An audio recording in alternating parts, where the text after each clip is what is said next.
សុំសួរមួយមកមានឃើញពូម៉ាក់ខ្ញុំមកខ្លោយវាដល់កាប់តាមនឹងអត់តា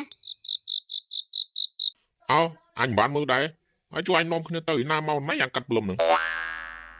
អូតាខ្ញុំថារមវល់វាតែផឹកស្រាប់ឆ្នាំតែអនមីព្រោះយកមិញណាត់គ្នាថាតែផឹកស្រាប់ឆ្នាំតែអនមីហ្នឹង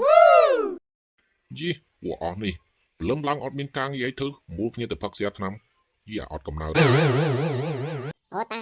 មិនអត់ការងារធ្វើគ្រាន់តែបលឹមឡើងបើមិនបានដាក់មួយកែវទៅធ្វើការកាត់ញ័រដៃក៏ខ្លាក់ហ្មងតា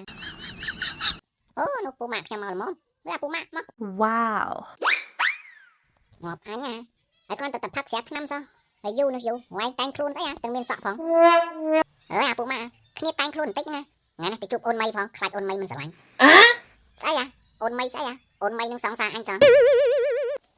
សង្សារមិនកាត់អញកក់ទុកជូនណាស់ហើយតាជួយគិតមើលតាអាខ្លាចវាថាអូនមីនឹងសង្សារវាខ្ញុំស្រឡាញ់អូនមីតាំងពីមិនទាន់កើតទេតា